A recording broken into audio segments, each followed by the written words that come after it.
Cindy Morgan, Tron, l'actrice américaine retrouvée morte par sa colocataire.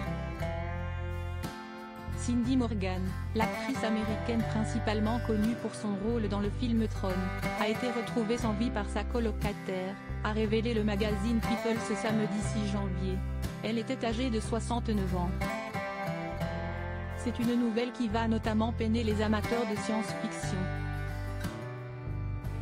L'actrice Cindy Morgan, célèbre notamment pour son rôle dans le film Tron sorti en 1982, est décédée dans sa maison, située à Lake Worth Beach, en Floride, a rapporté le magazine People ce samedi 6 janvier.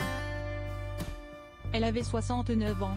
Le 30 décembre, sa colocataire, qui venait de rentrer chez elle après s'être absentée pour les vacances de fin d'année, a senti une odeur nauséabonde provenant de la chambre de la comédienne en allant frapper à sa porte. Elle a alors appelé la police, qui est venue faire les constatations sur place, a déclaré le bureau du shérif du comté de Palm Beach. Cindy Morgan a été vue vivante pour la dernière fois par sa colocataire le 19 décembre. Un représentant du comté de Palm Beach a confirmé au site TMZ que la comédienne était morte de cause naturelle. Une enquête est néanmoins en cours pour déterminer les causes exactes du décès de cette actrice phare des années 1980.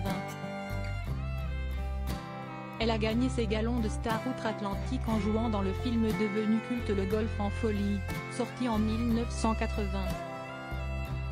Elle y partageait l'affiche avec Michael O'Keefe, Bill Murray et Chevy Chase.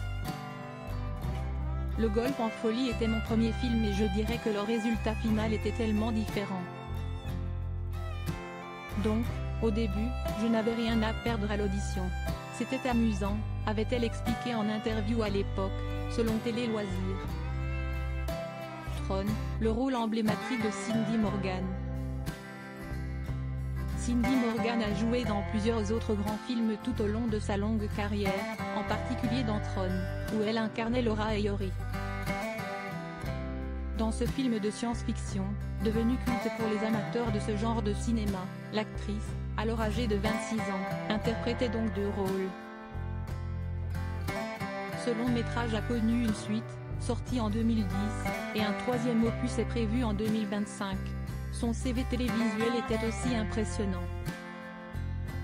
Elle a joué dans La Croisière s'amuse, Falcon Crest, The Larry Sanders Show ou encore Chips.